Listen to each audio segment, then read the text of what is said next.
Hadirin, Hari Otonomi Daerah merupakan momentum penting untuk memperkuat sinergi antara pemerintah pusat dan pemerintah daerah dalam menghadirkan pelayanan terbaik bagi masyarakat. Untuk itu marilah kita simak bersama pidato sambutan dari Menteri Dalam Negeri Republik Indonesia, Bapak Muhammad Tito Karnavian. Kepada Bapak Muhammad Tito Karnavian, kami persilakan.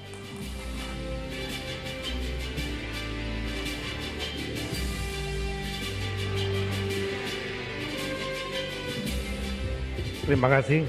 Bismillahirrahmanirrahim. Assalamualaikum warahmatullahi wabarakatuh. Selamat malam, salam sejahtera untuk kita semua. Shalom, Om Swastiastu, Namo Buddhaya, salam kebajikan. Terlebih dahulu saya ingin menyapa senior saya, Bapak Menko Pemberdayaan Masyarakat, Bapak Muhammad Iskandar, kemudian juga ada Menteri Pendidikan Dasar Menengah, Prof.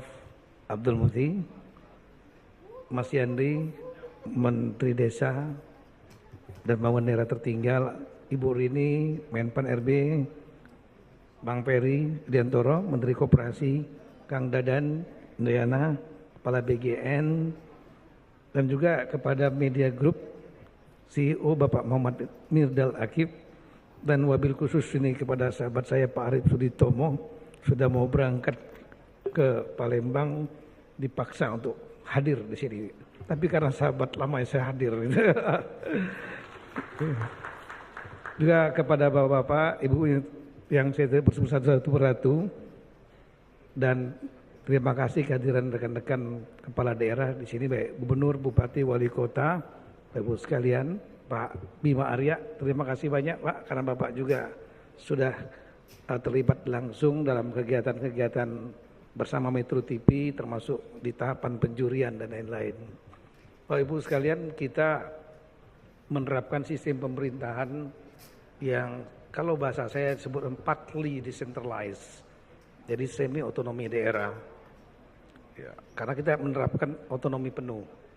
Kemudian ada sebagian kewenangan urusan-urusan yang ditangani secara bersama, di samping tentunya urusan yang bersifat absolut atau yang mutlak menjadi tanggung jawab pemerintah pusat. Pertahanan, keamanan, yuridis, kemudian di bidang fiskal, moneter, keagamaan, ada 6 urusan. Tapi ada yang urusan yang kita sebut dengan urusan konkuren, jumlahnya 32, inilah yang kemudian dilaksanakan bersama-sama pusat dan daerah memiliki kewenangan di bidang-bidang itu. Bahkan sudah dibelah-belah, dibagi lagi.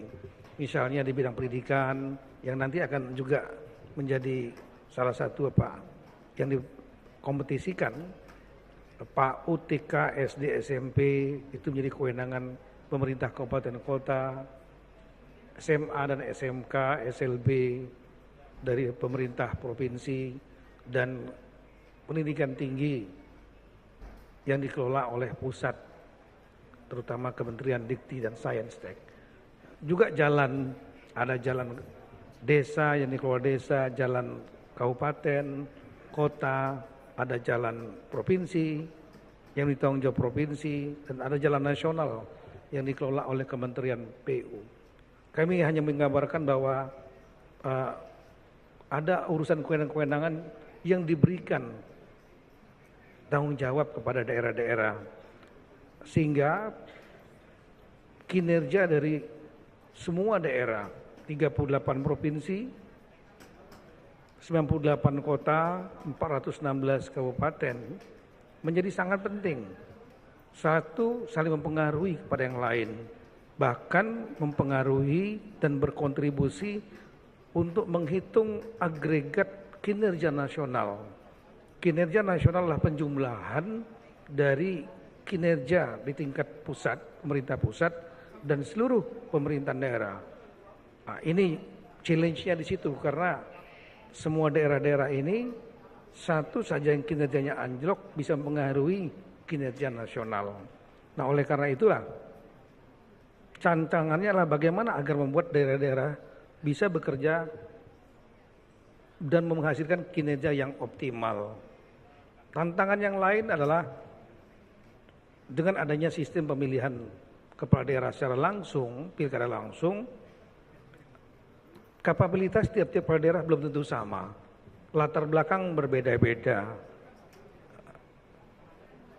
Yang terpilih populer, kemudian elektabilitasnya tertinggi, maka bisa terpilih sebagai kepala daerah.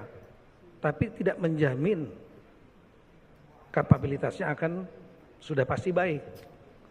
Oleh karena itulah Kemendagri sebagai pembina dan juga supervisor ya untuk pemerintahan daerah berupaya agar membuat kinerja rekan-rekan kepala daerah menjadi optimal.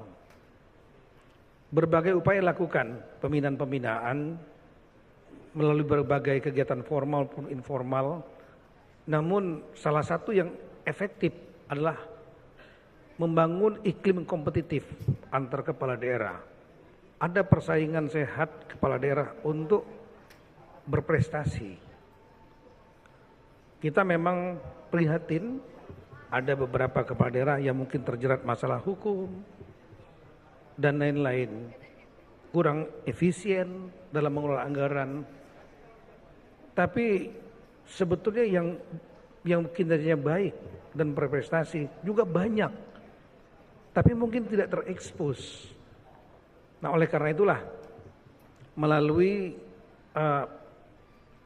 mekanisme atau metode memberikan reward dan ada punishment, ini sangat efektif dalam rangka untuk mendorong semua kepala daerah, apapun latar belakang dan kapabilitasnya, bisa menampilkan performa kinerja yang optimal. Kami juga pemerintah memberikan penghargaan-penghargaan sering. Kementerian lembaga juga sering. Kang Dadan juga ditunggu nanti mungkin untuk memberikan penghargaan dalam bidangnya. Tapi kalau yang memberikan juga pihak dari luar, apalagi penjuriannya juga dari luar, ada nuansa yang berbeda. Apalagi itu dilakukan oleh media. Apalagi medianya lah media mainstream, sekelas Metro TV. Tepuk tangan buat Metro TV. Apalagi disiarkan live. Ya, jadi ini tentu akan memberikan kebanggaan, kebahagiaan kepada rekan-rekan yang mendapatkan anugerah penghargaan malam ini. Dan kemudian sekaligus juga tadi seperti disampaikan Pak Arief, menampilkan terlepas dari ada beberapa kepala daerah yang mungkin kita prihatin terkena masalah hukum, banyak sebetulnya yang sudah bekerja keras, yang memperhatikan rakyatnya, membangun infrastruktur, pendidikan, kesehatan dan lain-lain di tengah keterbatasan yang ada dengan berbagai permasalahan yang kompleks. Oleh karena itulah saya mengucapkan terima kasih banyak kepada media group khususnya Metro TV yang telah melaksanakan acara ini. Ini saya yakin akan membuat rekan-rekan yang dengan penghargaan akan bangga, gembira. Dan pasti akan menaikkan popularitas elektabilitasnya juga gitu. Meskipun masih lama 2029. Ya. Dan kemudian selain ini Metro TV sudah menyiarkan live, ini teman-teman ini pasti sudah bawa tim media juga. Belum selesai acara, TikToknya sudah keluar nanti. Dan kepada rekan-rekan kepala daerah yang belum beruntung mendapat penghargaan, kita harapkan bisa terpancing supaya mereka bisa mendapatkan penghargaan yang sama. Nah, kami juga membuat program-program seperti itu, dan sekali lagi saya ucapkan terima kasih banyak kepada Metro TV, Media Group yang telah membuat acara ini. Pemerintah sangat terbantu, jujur saja. Apalagi tadi ada biayanya dari sponsor dan lain-lain, kita free. Pemerintah free, tapi hasilnya berguna untuk kita semuanya. Semoga melalui kegiatan ini jangan pernah berhenti untuk memberikan penghargaan. Ini akan membangkitkan semangat seluruh kepala daerah untuk berkinerja yang terbaik dan memberikan kontribusi untuk nasional. Sekian, terima kasih. Wassalamualaikum warahmatullahi wabarakatuh.